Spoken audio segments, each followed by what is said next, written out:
Hello students, electric charges and fields के MCQ, ये part 3 है। इससे पहले मैं आपको पार्ट 1 और पार्ट 2 में 25 क्वेश्चन तक करा चुका हूँ। उससे आगे आज कंटिन्यू करते हैं, शुरू करते हैं। Question number 26, a charge a glass rod acquire charges by rubbing it with silk cloth. The charge on the glass rod is due to friction, conduction, induction और रेडिएशन। तो साफ साफ कहा है यहाँ पे glass rod acquire charge by rubbing it with silk cloth. The charge on glass rod due to friction, choice हो गई। तो फ्रिक्शन की वजह से जब हम ग्लास रॉड को और सिल्क क्लॉथ को रब करते हैं आपस में, तो charge on glass rod is due to कौन सा प्रोसेस से होता है? फ्रिक्शन से होता है, कंडक्शन। ये चार्ज 3 मेथड होते हैं चार्जिंग करने के बॉडी के। एक फ्रिक्शन होता है, एक कंडक्शन और एक इंडक्शन। कंडक्शन तो 2 कंडक्टिंग बॉडी होती हैं, एक चार्ज कंडक्टिंग और एक अनचार्ज कंडक्टिंग। उन दोनों को कॉन्टेक्ट में रख के करते हैं और कंडक्टिंग बॉडी के लिए एप्लीकेबल होता है। दोनों बॉडी कंडक्टिंग होनी चाहिए, कॉन्टेक्ट में भी रखना पड़ता है। इंडक्शन एक बिना टच करके करते हैं, एक चार्ज बॉडी के नियर विदाउट टच, एक अनचार्ज बॉडी या अनचार्ज बॉडी के नियर एक विदाउट टच चार्ज बॉडी लेके आते हैं, तो उसे इंडक्शन बोलते हैं। फ्रिक्शन में रबिंग करके करते हैं, तो रबिंग करके ही सेंटेंस आ रहा है, कॉन्टेक्ट में भी आ रही है body. So a choice correct. तो 26 का जो है आपका ए पार्ट इज करेक्ट आंसर। चलो दूसरा क्वेश्चन देखते हैं।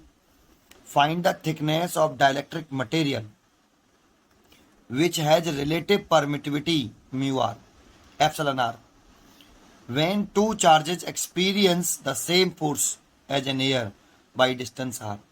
चॉइस दे रखी है इसमें, same force, when two charges experience same force as an air by distance r। तो देखो क्वेश्चन नंबर जो 27 है उसमें कहा है कि 2 चार्जेस हैं, मतलब ऐड कर लो Q1 और Q2, और उनके बीच में जब एयर है और उनके बीच की सेपरेशन आर है ना, तो लेट किया इसके बीच में जो फोर्स लग रहा है वो F1 है। तो F1 की जो वैल्यू आएगी 1/4 pi epsilon naught Q1 Q2 over are square. अब क्वेश्चन में कह रहा है कि इनके बिटवीन एक क्या रख रहे हैं हम, डाइलेक्ट्रिक मटेरियल रख रहे हैं जिसकी रिलेटिव परमिटिविटी एप्सिलॉन आर है, उन्हीं 2 चार्जेस के बिटवीन। लेकिन फोर्स कैसा लगे? सेम, फोर्स सेम हो। तो एक बताओ, हम जानते हैं कि जैसे कोई डाइलेक्ट्रिक मटेरियल रखते हैं तो फोर्स डिक्रीज हो जाता है, तो फोर्स डिक्रीज हो जाता है, लेकिन हम चाहते हैं फोर्स सेम हो। डाइलेक्ट्रिक मीडियम भी रख दें और फोर्स भी सेम रहे। तो देखो डाइलेक्ट्रिक मीडियम रखने से फोर्स घटता है, तो हमें इस फोर्स को बढ़ाना चाहिए, और फोर्स को बढ़ाने के लिए आर को क्या करना पड़ेगा? कम करना पड़ेगा हमें। तो आर को हम सेप्शन को कम कर लें, क्योंकि उसने ये भी वर्ड यूज किया है when 2 charges experience same force, है ना।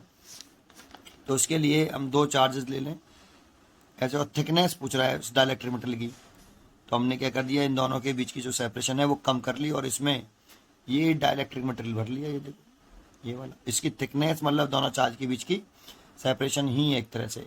अब थिकनेस के टर्म में लिख लेते हैं टी, यही हमसे पूछ रहा है। और इसका डाइलेक्ट्रिक कांस्टेंट के या एप्सिलॉन आर भी बोल सकते हो आप, ये है। और फोर्स F2 लेट कर लिया अभी, तो F2 की वैल्यू लिखना चाहें हम, तो F2 की वैल्यू कितना लिख लेंगे? तो F2 की वैल्यू लिख सकते हैं हम 1/4 pi epsilon naught epsilon r. के लिखते हैं वैसे तो, लेकिन के डाइलेक्ट्रिक कांस्टेंट कहिए या रिलेटिव परमिटिविटी कहिए, एक ही बात होता है। तो ये Q1 और ये Q2 और ये थिकनेस हमने यहाँ पे सेपरेशन दोनों चार्ज की T मानी है, तो अब T का स्क्वायर कर लीजिए।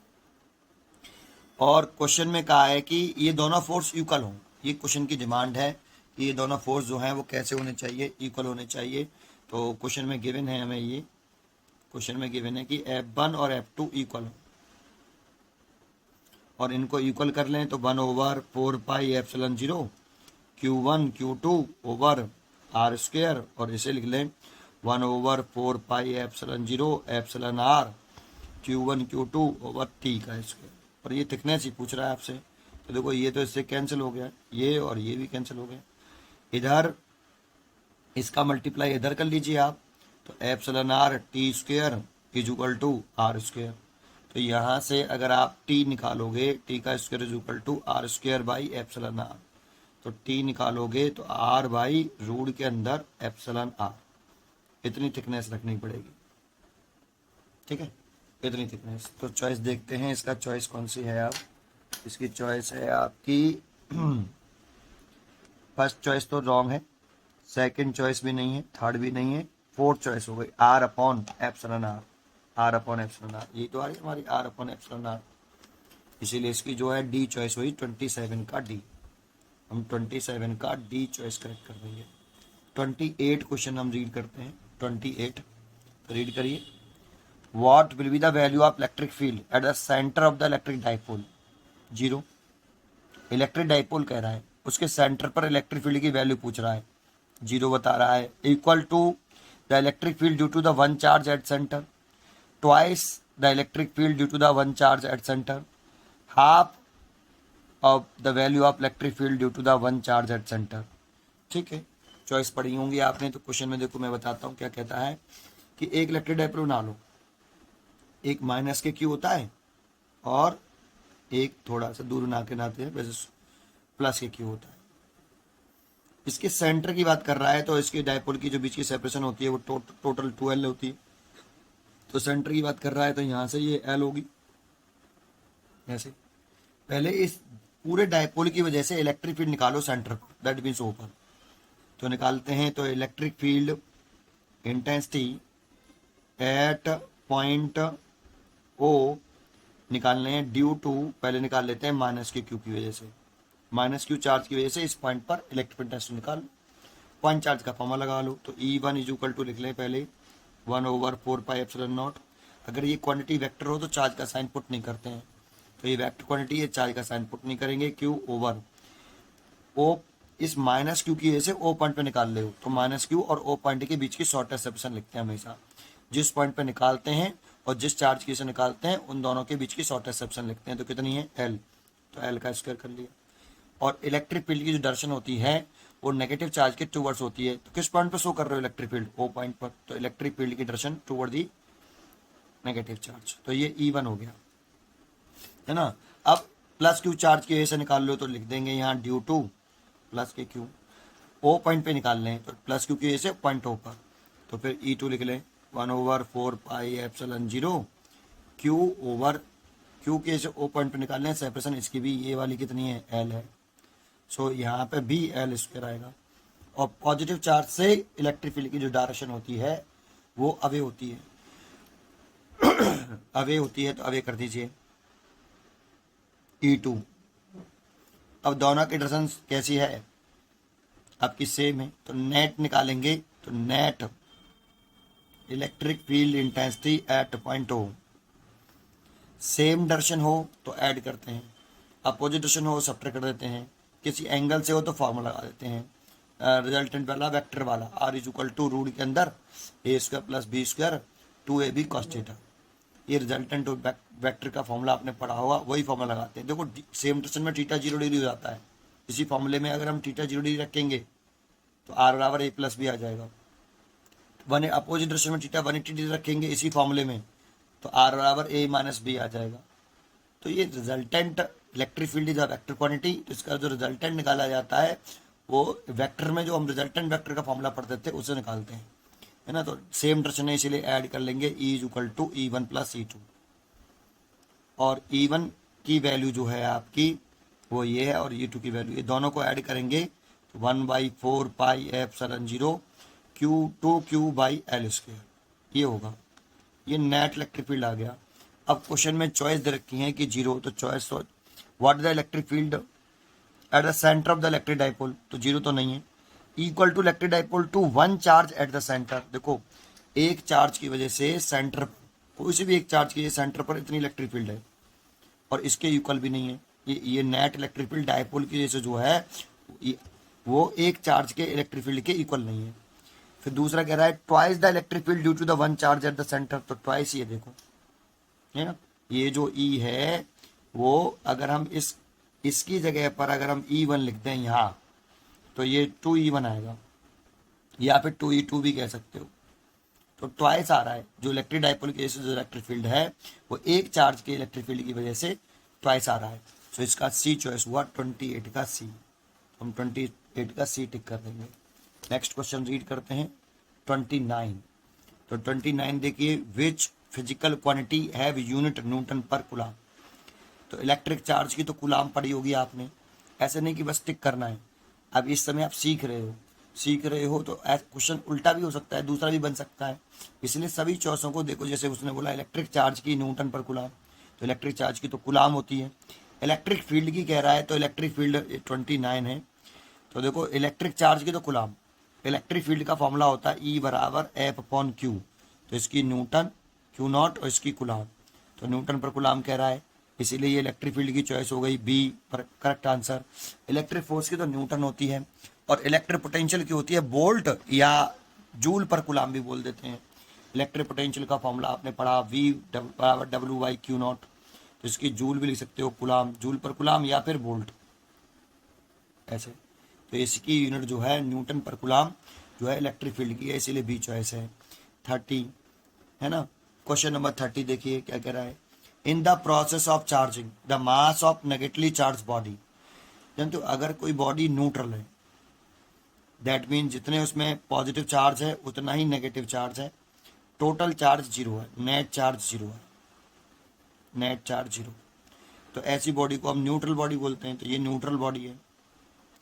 अब इस बॉडी को नेगेटिवली चार्ज कैसे करोगे आप। तो नेगेटिवली चार्ज बॉडी या पॉजिटिवली चार्ज बॉडी करने का एक ही तरीका होता है, ट्रांसफर ऑफ इलेक्ट्रॉन। अगर नेगेटिवली चार्ज करना है तो इसमें इलेक्ट्रॉनों की एक्सेस कर दो।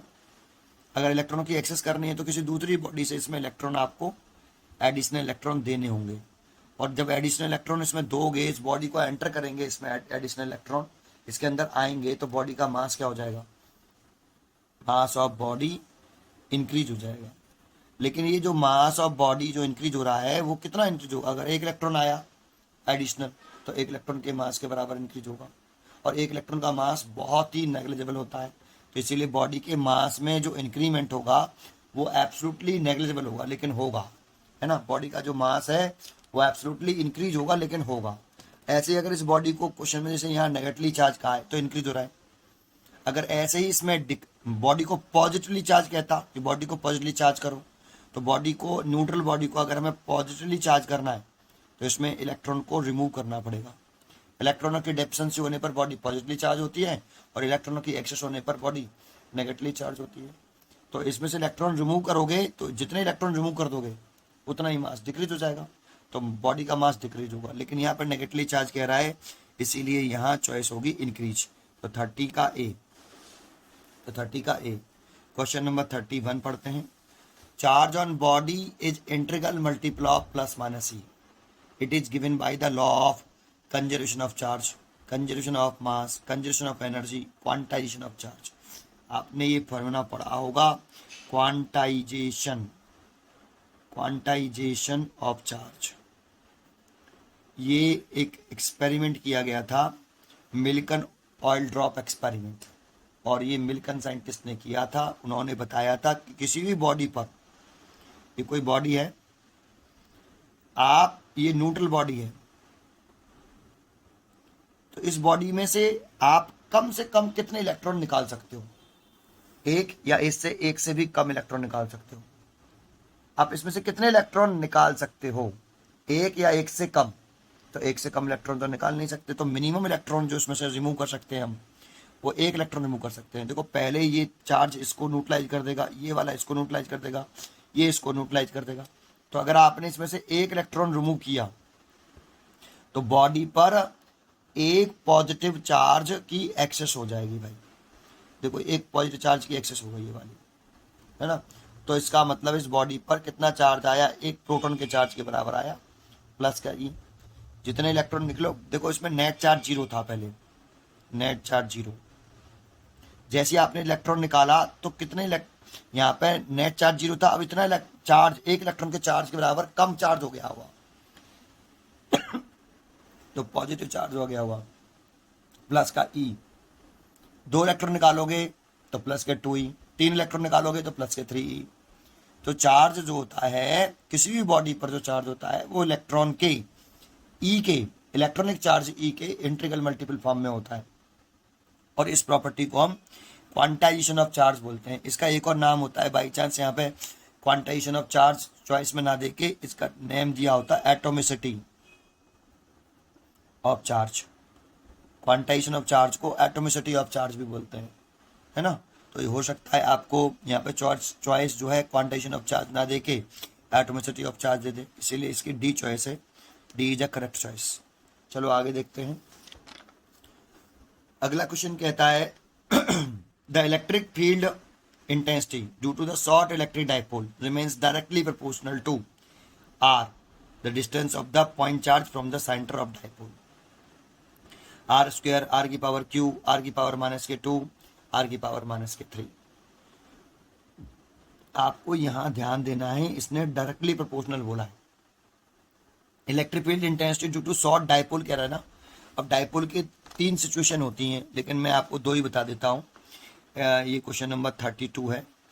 एक इलेक्ट्रिक डाइपोल की एक्सियल पोजीशन, ये डाइपोल की अगर ये शॉर्ट डाइपोल है दैट मीन्स इसकी जो लेंथ है वो बहुत छोटी है। शॉर्ट डाइपोल मतलब बहुत छोटी लेंथ है, 2L बहुत छोटा है, तो इसके मिड पॉइंट से ये एक्सियल पोजीशन होती है बेटा, ये एक्सियल पोजीशन P, और इससे मिड पॉइंट से डिस्टेंस R ये। और जब शॉर्ट डाइपोल वर्ड यूज़ किया तो R बहुत बड़ा है किससे, L से। इसका मतलब ये होता है शॉर्ट डाइपोल का, है ना। तो इसको बोलते हैं हम एक्सियल पोजीशन। और इस पॉइंट पर इलेक्ट्रिक फील्ड की डायरेक्शन जो होगी, negative charge to positive charge dipole moment की डायरेक्शन हो गई, है ना, और इलेक्ट्रिक फील्ड की डायरेक्शन होगी वो इसी की डायरेक्शन में होती है इतनी, और इसको एक्सियल इलेक्ट्रिक फील्ड बोलते हैं हम। ये एक्सियल वाली पोजीशन है और इसकी वैल्यू होती है 1/4 पाई एप्सिलॉन नॉट 2p/r³। इतना इलेक्ट्रिक फील्ड होता है एक्सियल पर, है ना, इलेक्ट्रिक फील्ड इतना एक्सियल वाले पे। अब यहां से देखो, इसको देख रहे हैं, उसने डायरेक्टली प्रोपोर्शनल बोला है। इनवर्सली प्रोपोर्शनल बोलता तो हम चॉइस लगाते इनवर्सली प्रोपोर्शनल में कि कितने के इनवर्सली प्रोपोर्शनल है, तो R/Q के। तो हमारा अगर वो क्वेश्चन में यहाँ वर्ड यूज करता है, इसको ध्यान से समझना है। अगर यहाँ चॉइस में वर्ड यूज करता इनवर्सली प्रोपोर्शनल टू, तो हम चॉइस पर टिक करते R⁻Q पर। लेकिन उसने इनवर्सली प्रोपोर्शनल है तो R⁻Q के साथ यहाँ ये देखो, ये इलेक्ट्रिक फील्ड जो है इनवर्सली प्रोपोर्शनल टू R⁻Q, तो हमें चॉइस टिक करनी चाहिए थी R⁻Q। बट यहाँ पर उसने वर्ड यूज किया डायरेक्टली प्रोपोर्शनल टू, तो इसीलिए हम टिक करेंगे D पर, R⁻−3 पर। यही कंसेप्ट है बेटा यहाँ पर, है ना। इस क्वेश्चन को देने का जो मकसद है वो यही है कि आप क्या सोचते हो। देखो एक्सियल लिखते हो इसको तो आप इसे ऐसे भी लिख सकते हो 1/4 पाई एप्सिलॉन 0 2p और R⁻−3। तो एक्सियल जो है डायरेक्टली प्रोपोर्शनल हुआ आपका R⁻−3 के, -3 के तो डायरेक्टली है, और इलेक्ट्रिक फील्ड जो एक्सियल वाला है वो इनवर्सली प्रोपोर्शनल है R⁻+3 के। इनवर्सली प्रोपोर्शनल कहता तो R⁻+3 टिक करते, डायरेक्टली प्रोपोर्शनल कह रहा है इसीलिए R⁻−3। और इसमें जो आपका इक्वेटोरियल पोजीशन होता है ना, अब इसमें एक्सियल तो बोला ही नहीं सर, तो इक्वेटोरियल वाली पोजीशन पर जो इलेक्ट्रिक फील्ड होता है इक्वेटोरियल वाला, वो भी इतना ऐसे रिलेशन होता है उसमें भी, लेकिन यहाँ पर P होता है, P/R⁻Q ऐसे, है ना, P/R⁻Q है, और इसमें 2p/R⁻Q है ना। तो आंसर इसमें भी वही रिलेशन है, इसलिए इसका जो चॉइस है 32 का D, 32D का D बोलेंगे हम, D is a correct answer. ठीक है, चलिए अगला देखते हैं। Electric field lines contract length wise it shows, electric field lines contract length wise it shows repulsion between the same charge, attraction between opposite charges.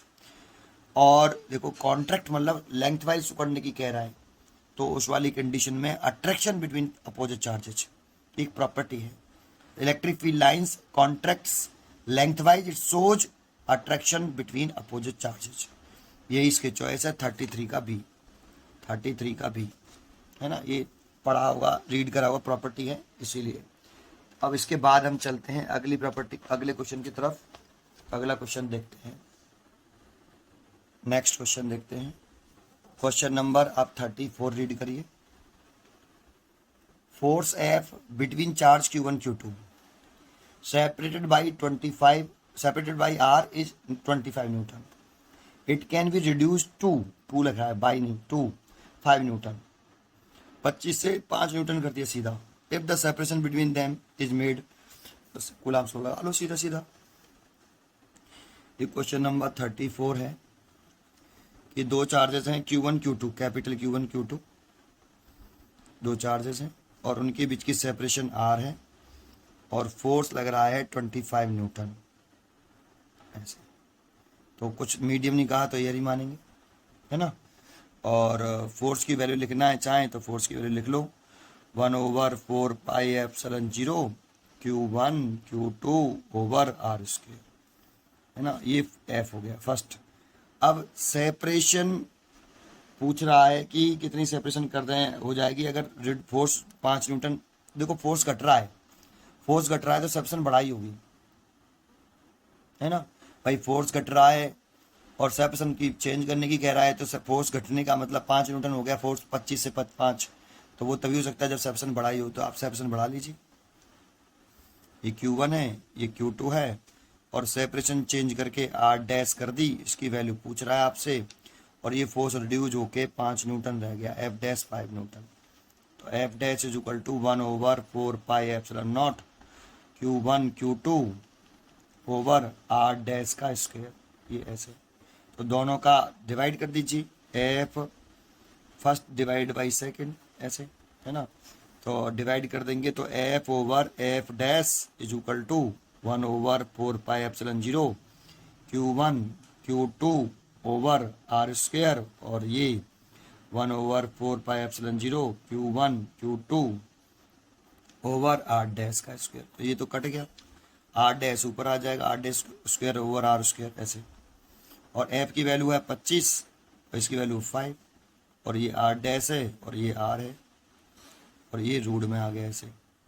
तो यहाँ से आपका R डैश आ जाएगा, 5 से 5 बार कट गया तो √5R, ये इतना। तो देखते हैं इसका चॉइस होगी √5R, डी चॉइस। 34 का डी हो गया, 34 का डी, ठीक है। 35 रीड करिए। Which of the following is the unit of electric field intensity. तो अभी बताई थी इलेक्ट्रिक फील्ड इंटेंसिटी की यूनिट न्यूटन पर कूलम होती है। तो ये नहीं है, ये नहीं है, ये भी नहीं है, क्योंकि इलेक्ट्रिक फील्ड इंटेंसिटी का फॉर्मूला क्या होता है 35 फोर्स पर मीटर चार्ज। तो इलेक्ट्रिक फील्ड की यूनिट होगी न्यूटन पर कूलम। तो इसीलिए इसकी जो चॉइस होगी, इसको ऐसे लिख सकते हैं आप, न्यूटन कूलम -1, है ना। तो इसीलिए इसकी चॉइस होगी डी, 35 का डी, ठीक है। ऐसे क्वेश्चन को जल्दी कर देना चाहिए। 36 क्वेश्चन नंबर 36 देखते हैं। क्वेश्चन नंबर 36 रीड करिए। The unit of electric dipole movement is. तो देखो इलेक्ट्रिक डाइपोल मूवमेंट का फॉर्मूला होता है P equal to charge into 2L। तो इसकी यूनिट हो गई कूलम और इसकी हो गई मीटर। तो कूलम इंटू मीटर, है ना। 36 तो coulomb per metre, coulomb metre square, ये तो डी बी चॉइस हो गई, 36 का बी, ठीक है। 37 देखते हैं, फॉर्मूला लर्न होगा तो यूनिट इसी से निकाल लीजिए आप। 37 कह रहा है, देखिए 37 कह रहा है कि a slab of dielectric is introduce between two equal positive charges with fixed separation. As a result slab put कर रहा है बस केवल, है ना। तो फोर्स डिक्रीज हो जाता है K टाइम्स अगर ये दो चार्जेस हैं Q1 Q2 और उनके बीच की सेपरेशन है R ऐसे। और फोर्स है आपका F is equal to air में, मान लो इस समय एयर है तो 1/4πε0 Q1 Q2 over R square ऐसे।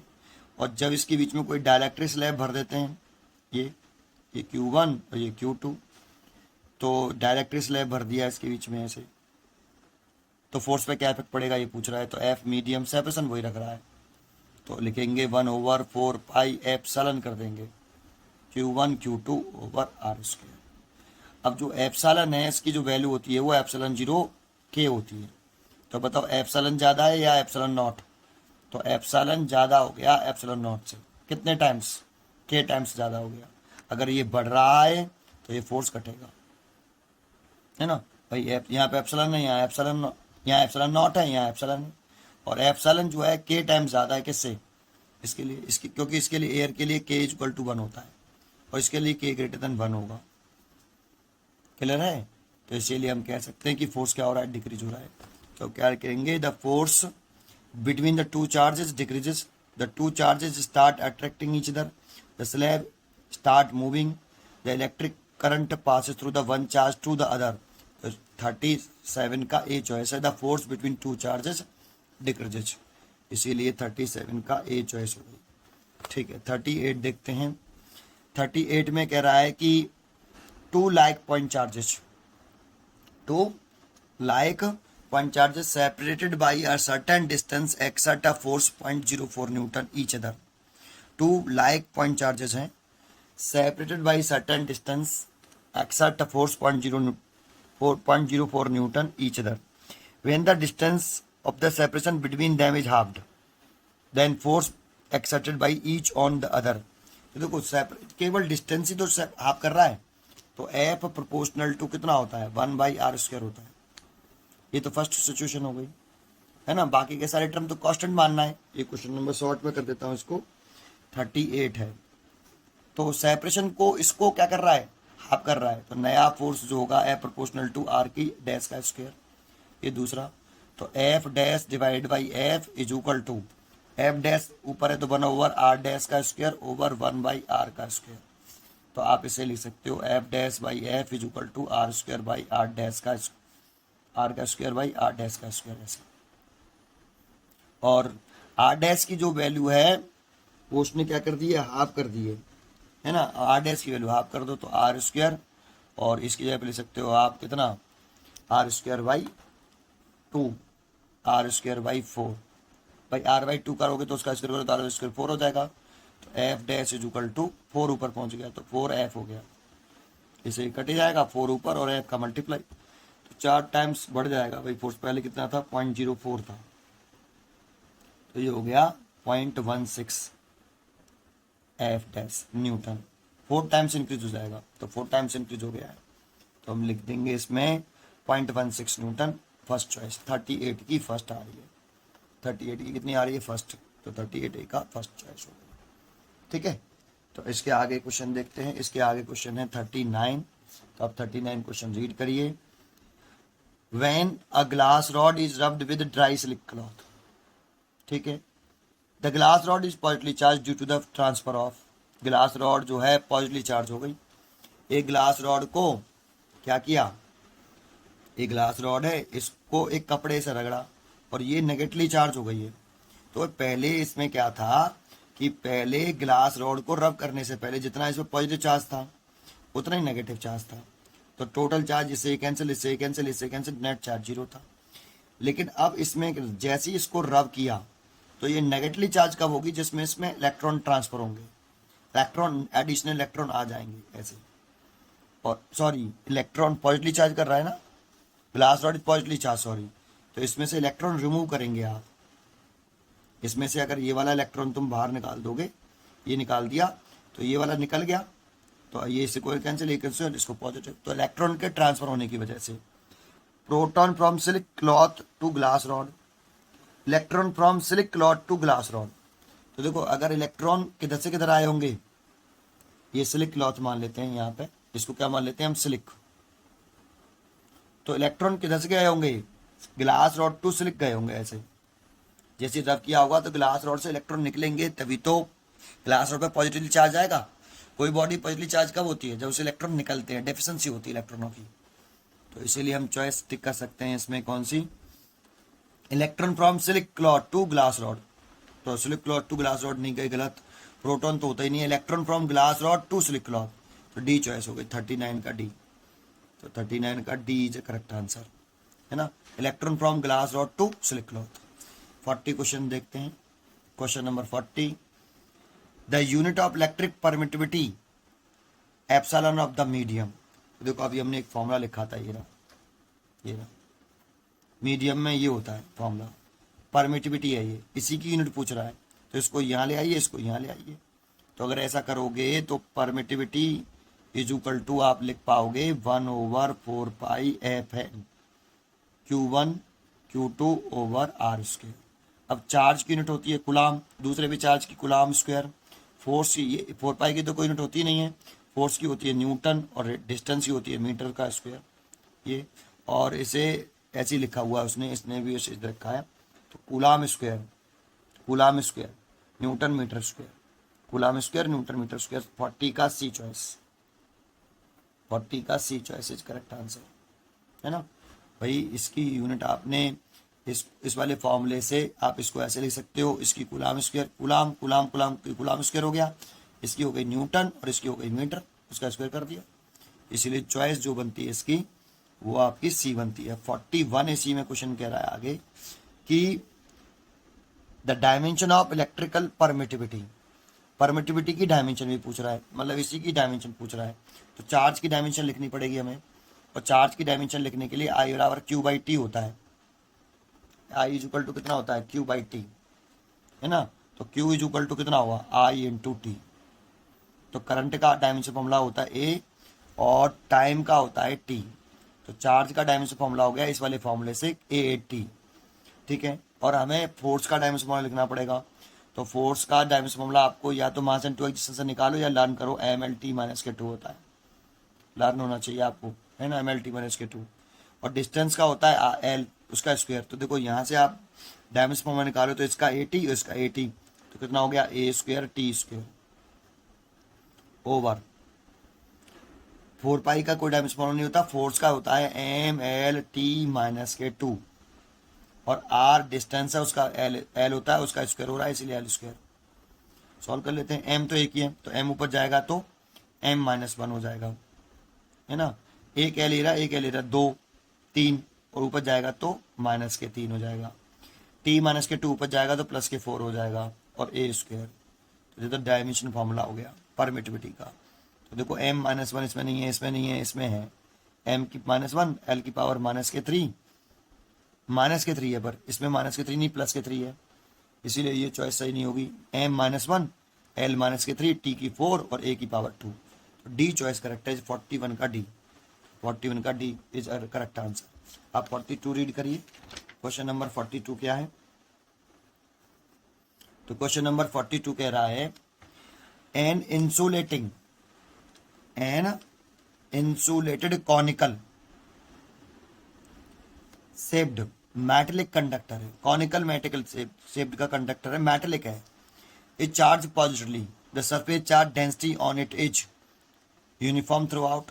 देखो किसी भी कंडक्टर पर चार्ज जो डिस्ट्रीब्यूट होता है, जैसे अगर हम कौन सी शेप का कंडक्टर लेते हैं, स्फेरिकल शेप का, समझा रहा हूँ पहले। अगर हम स्फेरिकल शेप का एक कंडक्टर ले लिया, स्फेरिकल शेप का है ना, तो इसका जो सरफेस एरिया है ना, जो सरफेस है वो सब जगह पर एक जैसा है ना। सरफेस जो इसका सरफेस है वो सब जगह पर एक जैसा है, स्फीयर है, तो इस पर चार्ज जो है यूनिफॉर्मली डिस्ट्रीब्यूट होगा, ऐसा सब जगह पर सेम डिस्ट्रीब्यूट होगा uniformly.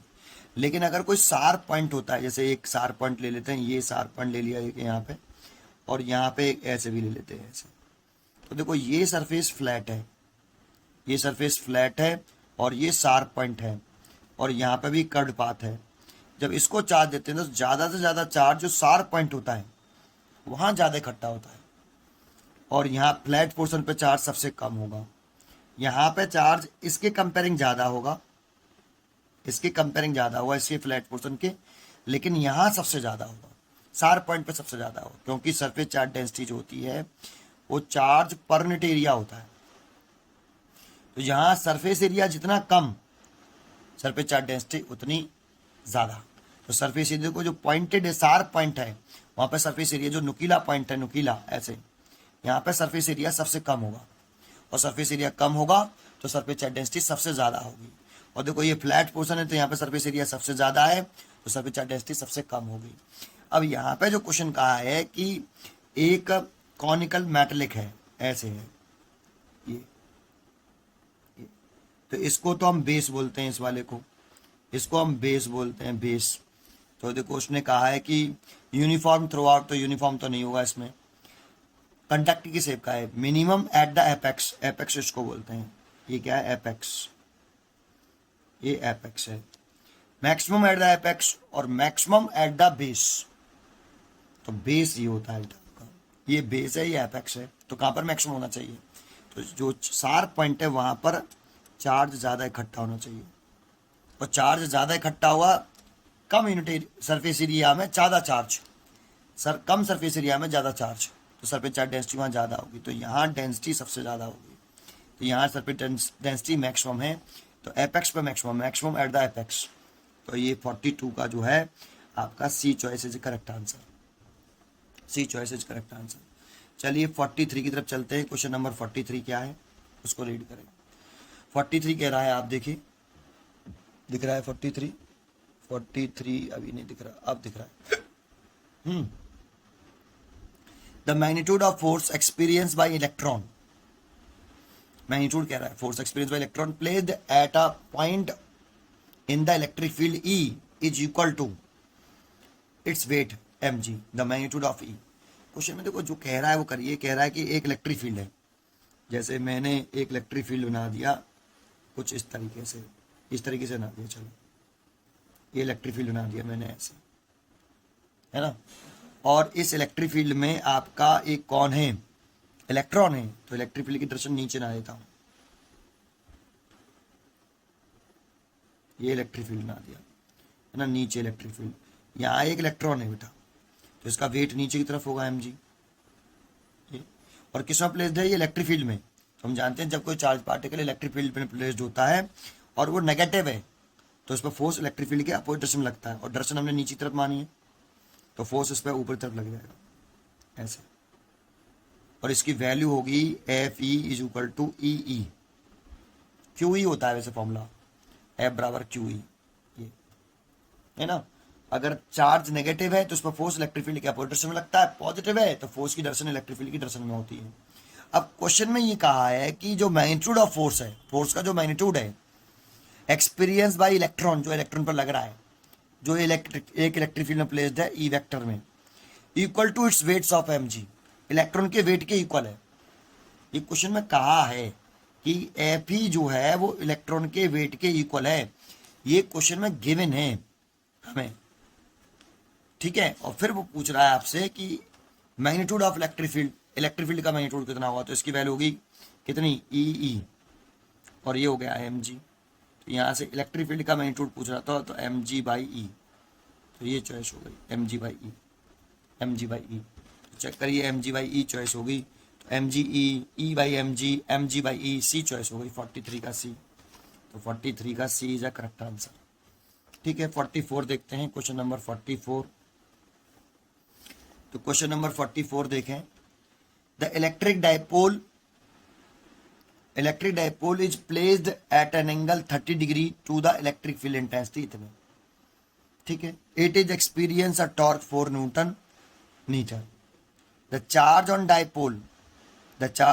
Dipole if dipole length 2 centimetre each. देखो आज क्वेश्चन सही है, ये कह रहा है कि एक इलेक्ट्रिक फील्ड है बेटा, ये इलेक्ट्रिक फील्ड बना दिया मैंने ऐसे, और इस इलेक्ट्रिक फील्ड की वैल्यू उसने क्वेश्चन में गिवन है 2 × 10⁻⁻5 न्यूटन, तो 2 × 10⁻5 न्यूटन पर कूलम, इतना इलेक्ट्रिक फील्ड रखा है, और 30 डिग्री से इलेक्ट्रिक डाइपोल को प्लेस किया है, तो डाइपोल को हम 30 डिग्री से प्लेस कर लें, ये -kq लिख लें, ये +kq, और डाइपोल मूवमेंट की जो डायरेक्शन होती है वो किधर से किधर होती है, negative charge to positive charge, p ऐसे होता है ये डाइपोल मूवमेंट का डायरेक्शन, और ये 30 डिग्री दे रखा है, theta is equal to 30 degree, क्योंकि इलेक्ट्रिक फील्ड से 30 डिग्री बना रहा है p और e के बीच में, और टॉर्क लग रहा है उस पर कितना, टॉर्क की वैल्यू भी दे रखी है उसने, 4 न्यूटन मीटर टॉर्क लग रहा है, तो 4 न्यूटन मीटर टॉर्क लग रहा है, तो 4 न्यूटन इंटू मीटर टॉर्क लग रहा है, ठीक है। फिर कह रहा है चार्ज ऑन डाइपोल पूछ रहा है, डाइपोल की जो लेंथ है, इसको डाइपोल की लेंथ बोलेंगे, यहाँ से जो यहाँ तक है, ये डाइपोल की लेंथ है 2l मानते हैं हम, और 2l दे रखी है उसने आपको 2 सेंटीमीटर दे रखी है, और चार्ज पूछ रहा है कि डाइपोल पर कितना चार्ज होगा, चार्ज ऑन दी डाइपोल तो नहीं बोलना चाहिए था, चलो ठीक है, नेट चार्ज ऑफ डाइपोल नहीं बोला, नेट चार्ज ऑन डाइपोल बोलते तो 0, अगर बोलता नेट चार्ज ऑन डाइपोल होता हो तो 0, नेट नहीं बोला, चार्ज ऑन डाइपोल बोला है, तो हम एक चार्ज निकाल लेंगे इन दोनों में से कोई सा भी। अगर नेट चार्ज ऑफ डाइपोल बोलता है, इस पर भी ध्यान दो, नेट चार्ज ऑन डाइपोल बोलता है तो 0 लिखते हैं, है ना, लेकिन उसने चार्ज ऑन डायपोल बोला है तो निकालना पड़ेगा। तो देखो टॉय बराबर आपने फॉर्मूला पढ़ा होगा पीई साइन थीटा, ये पीई साइन थीटा। पहले टॉय की वैल्यू देखो 4, पहले पी निकाल लो यहाँ से। ई दे रखा है 2 इंटू 10⁵ और साइन थीटा दे रखा है आपका 30। तो यहाँ से ये 4 is equal to P into 2 into 10⁵ और ई की वैल्यू हो गई 1/2। 2 से तो ये 2 कट गया, तो पी आ गया हमारा 4 इंटू 10⁻⁻⁵ कूलाम इंटू मीटर, है ना। अब चार्ज पूछ रहा है तो पी इज इक्वल टू होता है 2L ऐसे, और पी की वैल्यू रखी उसने आपको 4 इंटू 10⁻⁵ और क्यू पूछ रहा है और 2L दे रखा है सेंटीमीटर में। अब सिस्टम का ध्यान रखना, ये कूलाम इंटू मीटर, देखो ये सब ऐसे सिस्टम में दे रखा था, ये सेंटीमीटर में दे रखा है तो इसे चेंज जरूर कर लेना, 2 इंटू 10⁻⁻² मीटर। तो 2L पूरे की वैल्यू दे रखी है 2L, डायपोल की लेंथ पूरी 2L होती है, तो ये दो रखी है 2 इंटू 10⁻⁻² मीटर, और 2 से तो ये 2 कट गया। और Q की वैल्यू निकालें तो 2 इंटू 10⁻⁻⁵ है, और ये -2 ऊपर जाएगा तो +2 हो जाएगा, पहले नीचे आएगा फिर ऊपर जाएंगे तो +2। तो इसे लिख सकते हैं हम 2 इंटू 10⁻⁻³ कूलाम, तो 2 मिली कूलाम लिख सकते हो। चॉइस देखते हैं, तो देखो 2 मिली कूलाम बी चॉइस है 44 की, तो 44 जो क्वेश्चन है उसकी बी चॉइस हो गई आपकी। ठीक है, 44 हो गया। आगे क्वेश्चन नंबर 45 पढ़ते हैं। क्वेश्चन नंबर 45 देखिए, what is the SI unit of electric flux. Electric flux की एसआई यूनिट पूछ रहा है, तो इलेक्ट्रिक फ्लक्स का फॉर्मूला लिख लीजिए। देखो 45 है, तो इलेक्ट्रिक फ्लक्स फाई ई जो होता है वो होता है EA cos थीटा। ये अब इलेक्ट्रिक फील्ड की यूनिट लिख सकते हो न्यूटन पर कूलाम, और एरिया की लिख सकते हो मीटर स्क्वायर, तो ऐसा यूनिट ये हो सकती है। अच्छा एक चीज सुनो, phi is equal to EA cos theta, हमने फिर फॉर्मूला लिखा, ये देखो ये cos थीटा। देखो इलेक्ट्रिक फील्ड का एक फॉर्मूला होता है आपका F/Q0 ये, और इससे यूनिट निकालने हैं न्यूटन पर कूलाम आ रही है। लेकिन इलेक्ट्रिक फील्ड का एक फॉर्मूला ये भी होता है -dV/dr, that means potential difference upon distance, तो इससे यूनिट निकालते हैं तो वोल्ट पर मीटर आती है। या आपने ये फॉर्मूला पढ़ा हो E/V/L, ये करंट एक्सट्री में पढ़ते हैं, तो वोल्ट पर मीटर आएगी। तो अगर यहाँ से अगर इसकी रखें तो वोल्ट पर मीटर, और एरिया की लिखें मीटर स्क्वायर, है ना। तो ऐसा यूनिट इसकी ये भी हो सकती है वोल्ट इंटू मीटर। तो चॉइस में ये भी आ सकता है, चॉइस में ये भी आ सकता है, ठीक है। इसीलिए गड़बड़ नहीं करना, दोनों ही पर कॉन्सेंट्रेट कर लेना बेटा इस पर। तो इसमें तो इसके टर्म में रखा है न्यूटन के टर्म में, तो न्यूटन पर coulomb metre square, A choice हो गई 45 का A is a correct answer, है ना। 45 का A is a correct answer. तो 46 देख लें क्या कह रहा है। 46 कह रहा है the dimensional formula of electric flux. Dimensional formula इसी का पूछ रहा है इलेक्ट्रिक फ्लक्स का। तो देखो इलेक्ट्रिक फील्ड की यूनिट निकाल, डायमेंशनल फार्मूला निकाल लो, एरिया का निकाल लो, और इलेक्ट्रिक फील्ड का निकाल सकते हो आप डायमेंशनल फार्मूला यहाँ से। तो फोर्स का लिखना पड़ेगा, तो फोर्स का याद होना चाहिए MLT-2। चार्ज का अभी मैंने बताया था Q बराबर कितना होता है I/T होता है, करंट का चार्ज का formula, current is equal to charge by time, तो इतना तो इसे लिख सकते हैं AT ऐसे। तो यहाँ से चार्ज का आ जाएगा AT, तो इलेक्ट्रिक फील्ड का आ जाएगा MLT-3। देखो ये ऊपर जाएगा तो -3 और A-1, ये तो भी इलेक्ट्रिक फील्ड का आया है, इलेक्ट्रिक फील्ड का इसका आ गया। अब फ्लक्स का निकालना है, तो आपका फ्लक्स का निकालना है तो EA cos थीटा होता है, EA cos थीटा, और E की वैल्यू है आपकी MLT-3 A-1, और A यहाँ एरिया, यहाँ ये एम्पियर होता है करंट का, है ना, तो ये एरिया का होता है L² ऐसे। तो सॉल्व करोगे आप इसे, एरिया का L² लेंथ इंटू ब्रेथ, तो आप ले सकते हो MLQ-T-3 और A-1 is the dimensional formula of electric flux, है ना। तो चेक कर लेते हैं, M L+3 है, तो M है L+3 है, M है L+3 है, T-3 है, A-1 है, तो B choice is right answer. देखो बी है बस केवल, L3+ का है, इसमें -+2 है, इसमें -3 है, इसमें +3 है, तो B is a correct answer. 46 का B is a correct answer, है ना। 47 पढ़िए आप, 47 क्या कह रहा है, तो 47 रीड करते हैं। तो 47 देखो रीड करते हैं, थोड़ा सा इसको ऊपर रख लेते हैं, सॉरी तो 47 रीड करिए। Which of the following statement is not true. देखो इसमें इंपॉर्टेंट वर्ड है ना, नॉट ट्रू। ऐसे क्वेश्चन आते हैं ना, वो कंफ्यूज करते हैं, वो हम नॉट को ना ध्यान रख के। True about Gauss law. तो पहला है Gauss law is true for any close surface. तो बिल्कुल राइट आंसर है कि गॉस लॉ ट्रू होता है फॉर एनी क्लोज सरफेस, किसी भी क्लोज सरफेस के लिए एप्लीकेबल होता है ना। तो ये तो राइट है, वो नॉट ट्रू कह रहा है, ये तो ट्रू है। वो नॉट ट्रू कह रहा है तो ये हमारी चॉइस नहीं है। वो नॉट ट्रू कह रहा है, ये ट्रू चॉइस है, ट्रू है ये। The term Q on the right side of the Gauss law include the sum of. तो मतलब गॉस लॉ में जो राइट साइड में लेते हैं ना हम, वो sum of all charge enclose by the surface. तो ये तो फॉर्मूला ही होता है बेटा। हम क्या लिखते हैं कि electric flux any close surface, any closed surface, electric flux passing through any close surface is equal to 1/ε0 into net charge, net charge enclosed by close surface, close surface. तो राइट हैंड साइड में, ये right hand side हो गई, देखो इसको right hand side बोल रहा है, इस साइड में नेट चार्ज, मतलब उसने भी यही कहा है कि the term Q on the right side Gauss law include the sum of all charges enclosed by the surfaces. तो ये भी ट्रू चॉइस है, ट्रू सेंटेंस है, लेकिन वो पूछ रहा है नॉट ट्रू सेंटेंस, तो ये भी चॉइस हमारी नहीं है, लेकिन क्योंकि ये ट्रू है। सी कह रहा है Gauss law is not much useful calculating the electrostatic field when the system has some symmetry. तो इसी के लिए तो ये नॉट लिख रहा है, Gauss law is not much useful, जबकि इसी के लिए यूजफुल होता है अगर सिस्टम में कैलकुलेटिंग इलेक्ट्रोस्टैटिक फील्ड को, इलेक्ट्रिक फील्ड को कैलकुलेट करने में यूज होता है। और when the system has, system मतलब जो सिस्टम ऑफ चार्ज है, हैज सिमेट्री, उसमें सिमेट्री हो, तभी के लिए तो यूजफुल होता है। और ये कह रहा है नॉट यूजफुल, तो यही रॉन्ग चॉइस है बेटा, है ना। यूजफुल होता है, ये कह रहा है नॉट यूजफुल, तो ये ट्रू नहीं है, ये ट्रू नहीं है। तो सी इज अ करेक्ट आंसर। लेकिन डी वाला भी पढ़ लेते हैं, डी क्या कहता है, क्योंकि ये ट्रू नहीं है बेटा, यूजफुल होता है, ये कह रहा है नॉट यूजफुल, इसीलिए यही रॉन्ग चॉइस होगी, नॉट ट्रू, ये ट्रू नहीं है। डी कह रहा है Gauss law is based on the inverse square dependence on the distance contain in the coulombs law. अब बच्चे सोचते हैं यार कि गॉस लॉ का कूलाम्स लॉ से क्या रिलेशन है। जानते हो गॉस लॉ और कूलाम्स लॉ, कूलाम्स लॉ का कूलाम्स लॉ मैथमेटिकली इक्वल है गॉस लॉ के।